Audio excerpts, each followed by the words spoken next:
ये एक सच्ची घटना है जिसे किसी ने रेडिट पे शेयर किया हुआ था। तो साल 2018 की बात है और मेरे काम ने मुझे असम के एक अनजाने कोने में ला दिया था, एक ऐसी जगह जहां भूटान की हरी भरी पहाड़ियां हमारी रोजमर्रा की जिंदगी की एक शांत और लगातार दर्शक थीं।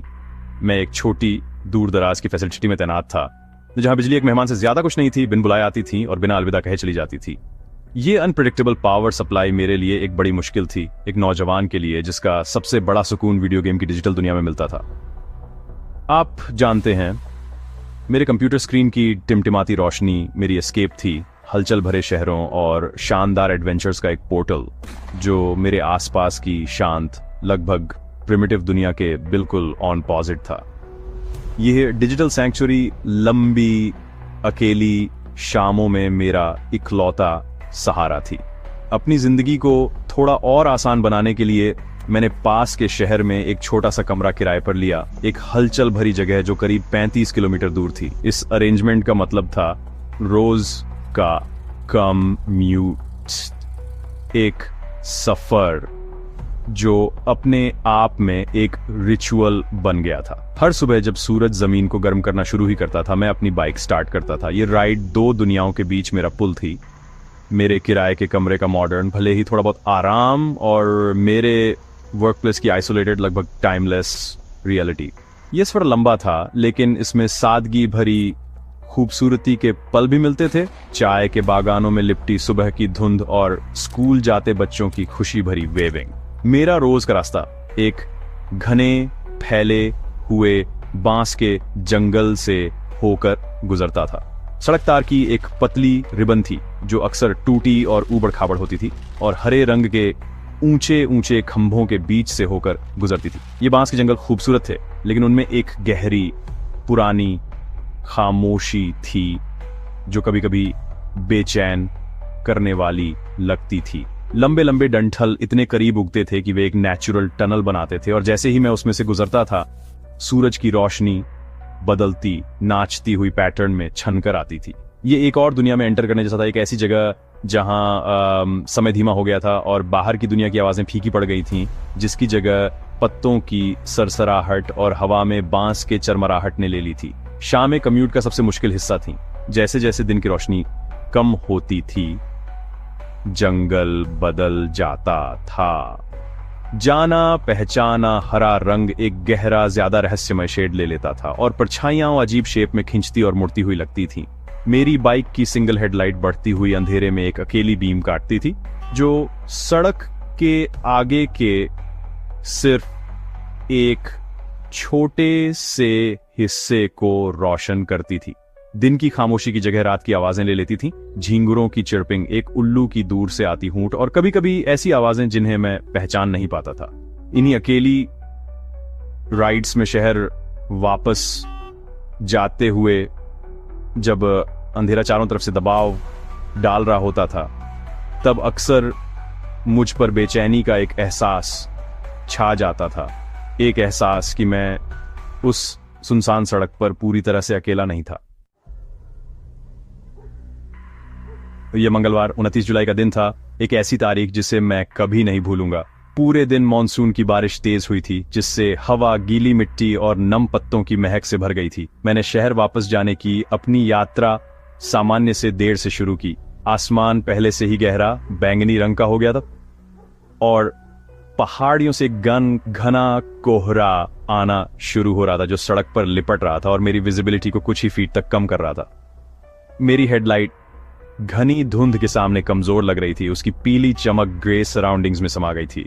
बांस का जंगल मेरे सामने आ रहा था, उसका प्रवेश एक अंधेरी गुफा के मुंह जैसा था। मैंने एक जानी पहचानी आशंका की सिहरन महसूस की, लेकिन मैंने उसे एक तरफ धकेल दिया, अपने कमरे में वापस जाने के लिए उत्सुक था। जैसे ही मैं सड़क के एक तीखे साइड पर पहुंचा, मेरी बाइक की हेडलाइट की किरण जंगल के किनारे तक फैल गई। एक पल के लिए उसने कुछ या किसी को पकड़ा। बांस के घने झुरमुट के ठीक अंदर एक महिला खड़ी थी। वह ट्रेडिशनल कपड़ों में सजी थी, जिस तरह के कपड़े मैंने केवल तस्वीरों में या लोकल फेस्टिवल्स के दौरान देखे थे। उसके कपड़े वाइब्रेंट थे, जंगल के सुस्त हरे और ग्रे के खिलाफ रंगों का एक छींटा। वह बिल्कुल स्थिर खड़ी थी, उसका चेहरा मुझसे दूर था, जंगल में गहराई से देख रही थी। ये एक अजीब नजारा था। ऐसी जगह पर इस समय एक अकेली महिला। मेरा पहला विचार था कि उसे मदद की जरूरत हो सकती है, शायद उसकी गाड़ी खराब हो गई हो। मैंने अपनी बाइक धीमी की, मेरा हाथ ब्रेक पर टिका हुआ था, रुकने और उसे आवाज देने के लिए तैयार था। मेरे दिमाग में सवाल दौड़ रहे थे, वह थी कौन? वह यहां क्या कर रही थी? अकेली? कहीं नहीं। जैसे ही रात हो रही थी, धुंध उसके चारों ओर घूम रही थी, जिससे उसकी छवि चमक रही थी और विकृत हो रही थी। मैंने आंखें सिकोड़ी, उसे और स्पष्ट रूप से देखने की कोशिश कर रहा था, लेकिन धुंध बहुत घनी थी। उसके बारे में एक बेचैन करने वाली स्थिरता थी, एक एहसास कि वह मेरे आसपास की जीवित सांस लेने वाली दुनिया का हिस्सा नहीं थी। वह एक पेंटिंग जैसी ज्यादा लग रही थी, किसी और समय की एक आकृति इस सेटिंग में असामान्य रूप से रखी गई थी। हवा ठंडी हो गई और एक अजीब खामोशी छा गई। जंगल की सामान्य रात की आवाजें पूरी तरह से फीकी पड़ती हुई लग रही थीं। मैंने पलक झपकाई और उस पल भर में वह गायब हो गई। एक पल वह वहां थी, मेरी नजर के किनारे पर एक ठोस उपस्थिति, और अगले ही पल वहां केवल बांस की घनी दीवार और घूमती हुई धुंध थी। मैंने अपनी बाइक को पूरी तरह से रोक दिया। मेरा दिल जोर से धड़क रहा था। मैंने उस जगह को स्कैन किया जहां वह खड़ी थी। मेरी हेडलाइट की किरण धुंध में आगे पीछे काट रही थी। उसका कोई निशान नहीं था। ऐसा लग रहा था जैसे वह हवा में ही घुल गई हो। कदमों की कोई आवाज नहीं थी, पत्तों की कोई सरसराहट नहीं थी जो ये बताती कि वह जंगल में वापस भाग गई थी। वह बस गायब हो गई थी। एक गहरा भयानक डर मुझ पर छा गया। एक डर जो ठंडा और पूर्ण था। शहर लौटने का बाकी का सफर धुंधला सा था। मेरा दिमाग जंगल में उस महिला की इमेज से भरा हुआ था। मैंने खुद को समझाने की कोशिश की, एक लॉजिकल एक्सप्लेनेशन ढूंढने की कोशिश की। शायद ये रोशनी का कोई धोखा था, मेरी कल्पना का एक हिस्सा जो थकान और अजीब धुंध के कारण हुआ था। लेकिन वह इमेज बहुत साफ थी, इतनी विविड थी कि उसे आसानी से खारिज नहीं किया जा सकता था। जब मैं आखिरकार अपने किराए के कमरे में पहुंचा तो मैंने दरवाजा अंदर से बंद कर लिया। एक राहत की भावना मुझ पर छा गई जैसे ही मैंने बाहर की अंधेरी रहस्यमय दुनिया को बंद कर दिया। मुझे कुछ उम्मीद थी कि मेरे कमरे का जाना पहचाना आराम बची हुई बेचैनी को दूर कर देगा, लेकिन देखे जाने का एहसास मेरे अंदर काफी पीछे आया। एक ठंडी परछाई जिसे मैं हटा नहीं पा रहा था। उस रात नींद आसानी से नहीं आई। मैं करवटें बदलता रहा। अजीब मुठभेड़ मेरे दिमाग में एक टूटे हुए रिकॉर्ड की तरह बार बार बज रही थी। आखिरकार थकान हावी हो गई और मैं एक गहरी परेशान नींद में चला गया। लेकिन यह एक आरामदायक नींद नहीं थी। मैंने खुद को जागने, सपने देखने के बीच की उस भयानक स्थिति में फंसा हुआ पाया। एक ऐसी स्थिति जिसे मैं अब स्लीप पैरालिसिस के रूप में जानता हूं। मेरी आंखें खुली थीं और मैं अपने आसपास के बारे में अवेयर था, लेकिन मैं एक भी मांसपेशी नहीं हिला पा रहा था। मैं अपने बिस्तर पर जकड़ा हुआ था, अपने ही शरीर में एक लाचार कैदी। एक कुचलने वाला वजन मेरी छाती पर दबाव डालता हुआ लग रहा था, जिससे सांस लेना मुश्किल हो रहा था। घबराहट मुझ में दौड़ गई, ठंडी और तेज। तभी फुसफुसाहट शुरू हुई। वे पहले तो धीमी थीं, जैसे सूखे पत्तों की सरसराहट मेरे कमरे के सबसे अंधेरे कोने से आ रही थी। आवाज एक महिला की थी, नरम और दुख भरी, एक ऐसी भाषा में बोल रही थी जिसे मैं नहीं समझता था। फिर भी भाषा की बाधा के बावजूद मैं उसके शब्दों में अपार उदासी और एक भयानक लालसा महसूस कर सकता था। फुसफुसाहट तेज होती गई, करीब आती गई, मेरे बिस्तर के चारों ओर घूमती हुई लग रही थी। ऐसा लग रहा था जैसे कोई मेरे ऊपर झुका हुआ है, उसकी ठंडी सांस मेरे गाल पर पड़ रही है। मैंने चीखने की कोशिश की, मदद के लिए पुकारने की कोशिश की, लेकिन कोई आवाज नहीं निकली। मैं बस वहां पड़ा रहा, डर से पैरालाइज, भूतिया विलाप सुनता रहा। ये ऑर्डियल अनंत काल तक चला हुआ लगा। हर सेकंड 1 मिनट में, हर मिनट 1 घंटे में खिंच गया।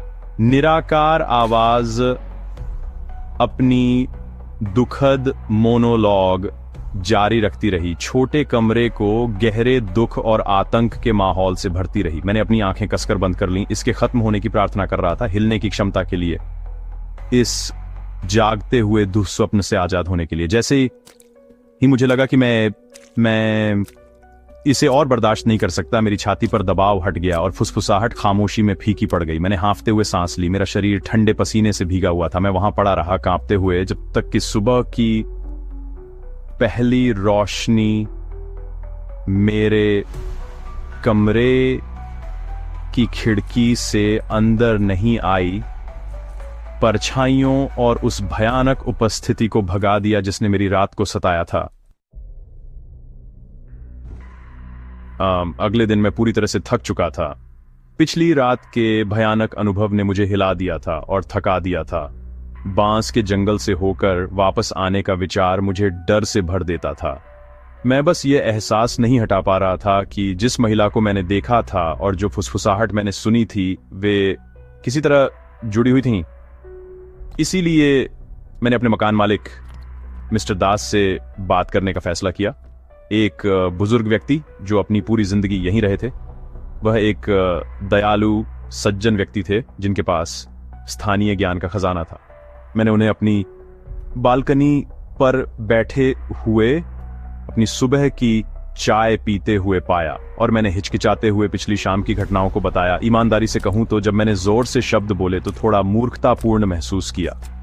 मिस्टर दास ने धैर्य से सुना, हर डिटेल के साथ उनका चेहरा और गंभीर होता गया जो मैंने साझा की।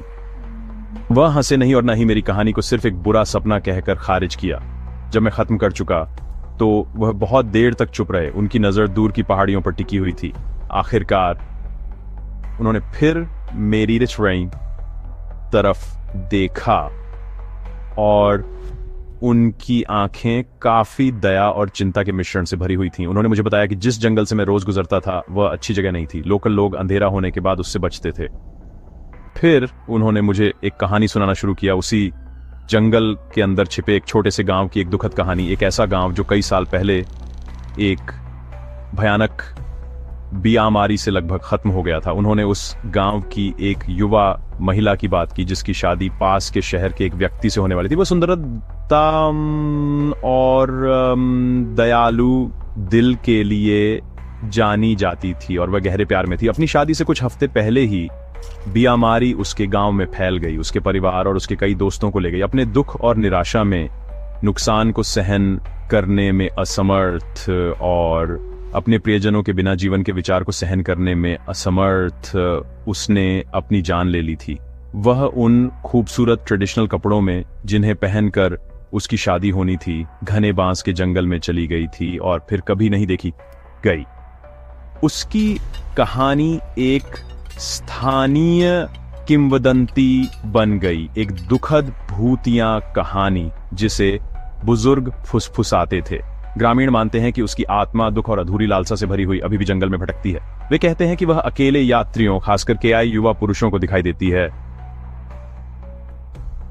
इतना ही नहीं, उसकी उपस्थिति उसके अंतहीन दुख का एक प्रदर्शन है। उसे दुर्भावनापूर्ण नहीं माना जाता है, लेकिन उसकी गहरी उदासी इतनी शक्तिशाली है कि वह उन लोगों से चिपक सकती है जो उसे देखते हैं, जिससे बुरे सपने और गहरी बेचैनी का एहसास होता है। मिस्टर दास ने उसके कपड़ों का वर्णन किया और वह पूरी तरह से उससे मेल खाता था जो मैंने देखा था। भयानक एहसास मुझ पर छा गया। मैं उस दिल टूटी दुल्हन के भूत से मिला था। जो फुसफुसाहट मैंने सुनी थी वह उसका बेहद ही और दुखद रोना था, उस जीवन और प्यार के लिए एक गहरी और अधूरी विलाप जिसे उसने खो दिया था। मिस्टर दास से दुखद कहानी सुनकर मुझ में डर की एक नई लहर दौड़ गई, लेकिन यह डर अब एक अजीब सी समझ और भटकती आत्मा के लिए दया के साथ मिला हुआ था। मेरे मकान मालिक मेरी आंखों में डर देखकर समझ गए थे कि मेरे घबराए हुए नर्व्स को शांत करने के लिए साधारण स्पष्टीकरण काफी नहीं होंगे। उन्होंने मुझे काफी ज्यादा ही जोर दिया कि मुझे प्रोटेक्शन के लिए एक छोटा सा रिचुअल करना होगा, एक प्रैक्टिस जो स्थानीय मान्यताओं में निहित थी, ताकि परेशान आत्माओं को दूर रखा जा सके और किसी जगह से नेगेटिव एनर्जी को साफ किया जा सके। उन्होंने मुझे बताया कि आत्मा के प्रति सम्मान दिखाना महत्वपूर्ण था, साथ ही खुद को उसके दुख से बचाने के लिए एक बाधा भी बनाना था जो अनजाने में नुकसान पहुंचा सकता था। उस शाम मिस्टर दास के केयरफुल इंस्ट्रक्शंस का पालन करते हुए मैंने अपने छोटे से कमरे में रिचुअल की तैयारी की। उन्होंने मुझे थोड़ी मोटी रॉक सॉल्ट और सूखी जड़ी बूटियों का एक छोटा सा बंडल दिया था जो जलने पर एक तीखी धुएं वाली गंध देते थे। जैसे ही बाहर शाम हुई, मैंने अपने दरवाजे की दहलीज पर और खिड़की के सिलों पर नमक की एक बिल्कुल कंटिन्यूअस लाइन छिड़की, जिससे मेरे रहने की जगह के चारों ओर एक प्रोटेक्टिव सर्कल बन गया। फिर मैंने जड़ी बूटियों का बंडल जलाया, जिससे कमरे के हर कोने में मोटा सुगंधित धुआं भर गया। रिचुअल सिंपल था, फिर भी इसे करने से मुझे कंट्रोल का एक छोटा सा एहसास हुआ, एक एहसास कि मैं वास्तव में उस डर से लड़ रहा था जिसने मुझे घेर लिया था उस रात। मैं लाइटें जलाकर सोया। जड़ी बूटियों की हल्की धुएं वाली गंध अभी भी हवा में थी। स्लीप पैरालिसिस वापस नहीं आया और भयानक फुसफुसाहट अनुपस्थित थी, केवल खामोशी थी, एक गहरी और वेलकम शांति जिसने मेरे थके हुए दिमाग और शरीर को आखिरकार आराम करने दिया, चाहे वह नमक और जड़ी बूटियां थीं। विश्वास की शक्ति थी या बस मेरा अपना दिमाग मुकाबला करने का एक तरीका ढूंढ रहा था, मैं नहीं जानता था। लेकिन मैं शांतिपूर्ण रात के लिए आभारी था। अगले कुछ दिनों में मैंने काम के लिए जल्दी निकलना और सूरज ढलने से बहुत पहले वापस लौटना सुनिश्चित किया, जिससे गोधूली के घंटों में जंगल से बचा जा सके। वह ने मुझ पर एक अमिट छाप छोड़ी। आज 29 जुलाई 2025 है। उस फेटफुल मुठभेड़ को ठीक 1 साल हो गया है और यादें उतनी ही विविड हैं जितनी पहले थीं। मैं अब असम के उस दूरदराज के कोने में काम नहीं करता, लेकिन बांस के जंगल की दुखद दुल्हन की कहानी मेरे साथ रहती है। इसने मुझे सिखाया कि इस दुनिया में ऐसी परतें हैं जिन्हें हम हमेशा देख या समझ नहीं पाते। प्राचीन दुख जो घटनाओं के बीत जाने के बाद भी किसी जगह पर बने रहते हैं। कभी कभी जब ठंडी हवा चलती है तो मैं लगभग हवा में एक हल्की दुखद फुसफुसाहट सुन सकता हूं। अकेली सड़क की एक हॉन्टिंग याद, धुंध में महिला, और वह रात जब मेरी लॉजिक की दुनिया को पहाड़ियों जितनी पुरानी एक रहस्य ने छुआ था। आशा करता हूं आप सबको ये घटना अच्छी लगी होगी। तो और ऐसे वीडियोस के लिए make sure to subscribe story optimizer, also share और लाइक बटन जरूर प्रेस करना।